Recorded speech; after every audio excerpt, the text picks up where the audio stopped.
ETF index mutual funds నేర్చుకుని stock మార్కెట్లో రాణించాలనుకుంటున్నారా? వెంటనే ఈ నెంబర్కి కాల్ చేయండి.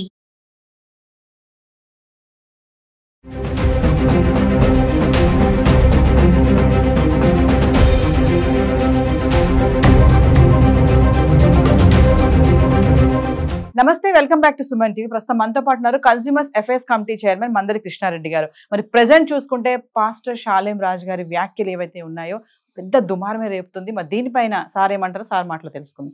నమస్తే అండి. నమస్కారం అండి.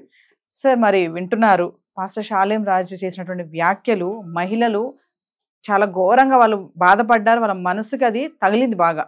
చూస్తే ప్రొటెస్టులు చేస్తున్నారు, ఒక దుమారమే అనుకోవచ్చు. సార్ మీరేం చెప్తారు మరి దానిపై? ఇది చాలా దురదృష్టకరమైన సంఘటన అండి. ఏ మతం అయినా సరే ఆ మతాన్ని గురించి చెప్పుకోవడంలో తప్పు లేదు, మత వ్యాప్తి కోసం ప్రయత్నం చేయడంలో తప్పు లేదు, మతం యొక్క గొప్పదనాన్ని గురించి చెప్పుకోవడం తప్పు కాదు. కానీ ఇతర మతాలని కించపరచడం కానీ ముఖ్యంగా మహిళల్ని కించపరచడం అనేటువంటిది చాలా ఘోరమైన విషయం. అంటే తను ఒక తల్లికి జన్మించిన వాడు అనేటువంటి భావన ఒక మనిషిలో ఉంటే అతను మొగాడైనా మృగాడుగా మారకుండా నా తల్లి కూడా ఆడదే, ఆడవాళ్ళ గురించి మాట్లాడేటప్పుడు 100 సార్లు తూచి ఆలోచించి మాట్లాడాలనేటువంటి జ్ఞానం ఏమాత్రం ఉన్నా కూడా అతను పాస్టర్ కావచ్చు, అతను మామూలు మనిషి కావచ్చు, లేక గొప్ప దేశాధినేత కావచ్చు, ఎవరు మాట్లాడినా ఆచి తూచి మాట్లాడాల్సిన అవసరం ఉంది. ఇక్కడ మన ఇంట్లో కూడా తల్లులు ఉంటారు, మన ఇంట్లో చెల్లెలు ఉంటారు, మన ఇంట్లో ఆడవాళ్ళు ఉంటారు. మనం వేరే ఆడవాళ్ళ గురించి కామెంట్ చేసినప్పుడు మన ఆడవాళ్ళకు కూడా అది తగులుతుంది అనేటువంటి భావన ఆలోచన లేకపోతే చాలా కష్టమైన విషయం. ముఖ్యంగా ఈ మధ్యకాలంలో మనకు తెలుస్తుంది ఏంటంటే భారతదేశం లోపల అత్యధికమైన శాతం మనకు హిందువులు ఉన్నారు. ఈ హిందూ మతాన్ని చీల్చకుండా, హిందూ మతాన్ని కించపరచకుండా తమ మతాన్ని అభివృద్ధి పరచుకోవడం చాలా కష్టమైనటువంటి భావన ఇతర మతాలకు ఉంది. కాబట్టి ఇతర మతాల వాళ్ళు ఇక్కడ ఎవరైనా కొత్తగా తమ మతంలోకి ఎవరినైనా ఆహ్వానించాలంటే ముందు ఇతర మతాల్లో ఉన్నటువంటి ఏదైనా తప్పులు కానీ పొరపాట్లు కానీ లేకపోతే కించపరిచే విధంగా లేని వాటిని ఉన్నట్టుగా ఎత్తి చూపించే విధంగా రకరకాల కామెంట్స్ చేస్తూ వక్రీకరిస్తూ వాళ్ళని తప్పుబట్టి నీ మతం మంచిది కాదు కాబట్టి నీ మతం నుంచి మా మతంలోకి రమ్మని చెప్పి ఇండైరెక్ట్ గా ఆహ్వానించడానికే ఇదంతా చేస్తున్నారు అని చెప్పి మనకు అనిపిస్తుంది. మనం చూసినటువంటి గత సంఘటనలు కూడా గతంలో కొన్ని 100,000 సంఘటనలు జరిగాయి ఇలాంటివి. ఇందులో ఉన్నటువంటి దేవుళ్ళని కించపరుచుకుంటూ చివరికి చెప్పుల మీద, చివరికి రకరకాల బట్టల మీద దేవుళ్ళ బొమ్మల్ని వేసేసి కించపరిచేటువంటి ప్రయత్నాలు కూడా గతంలో చాలా జరిగాయి. ఇక్కడ జరిగినటువంటి పాస్టర్ షాలేం రాజు గారు చేసిన పని ఏమిటంటే చర్చి లోపల తన మతాన్ని గురించి ఉద్బోధించాల్సిన సమయంలో ముఖ్యంగా భారతీయ మహిళల గురించి మల్లెపూలు పెట్టుకునేటువంటి స్త్రీలు మంచివాళ్ళు కారు, వాళ్ళు బజారు వాళ్ళు, వాళ్ళకి సుగుణాలు ఉండవు, వాళ్ళ జీవితంలో వాళ్ళు దిగజారిపోయినటువంటి స్త్రీలు అనే అర్థం వచ్చేటట్టుగా పదాలను ఉపయోగించి అతను మాట్లాడిన మాటలు మంటలు పుట్టించే పరిస్థితి ఏర్పడింది.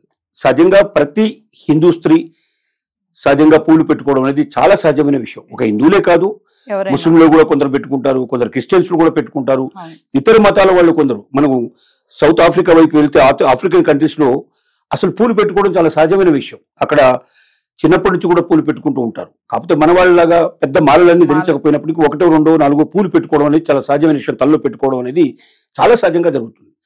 అంటే పువ్వు అలంకారప్రాయమైన, ఆడవాళ్ళు సహజంగా అందానికి ఎక్కువ విలుస్తారు కాబట్టి అలంకారానికి ఎక్కువ విలుస్తారు కాబట్టి ఆ పూలు పెట్టుకోవడం వల్ల తమ అందం ఇంకా వికసిస్తుందని, ఇంకా అది ప్రజ్వలిల్లుతుందని, తద్వారా తమలో ఉన్నటువంటి వెలుగులు విరజిమ్మడానికి అవకాశం ఉందని, తన భర్తను తన ప్రియుడినో ఆకర్షించుకోవడానికి అవకాశం ఉంటుందనే భావన కూడా దాంట్లో ఉండొచ్చు.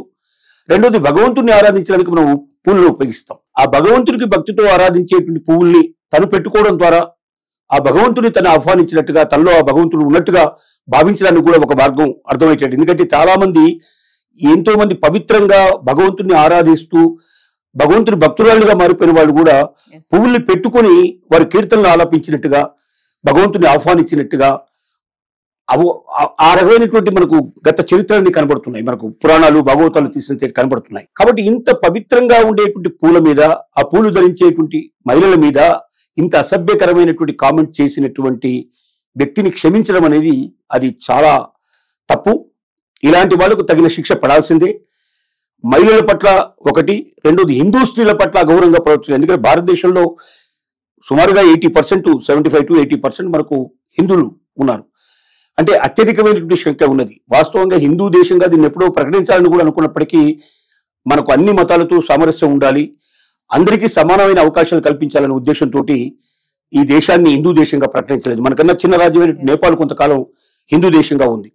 ఇంకా కొన్ని చోట్ల హిందూ దేశాలు చిన్నవి కొన్ని సంవత్సరాల పాటు హిందూ దేశంగా ప్రకటించిన తర్వాత దాన్ని తీసేశారు.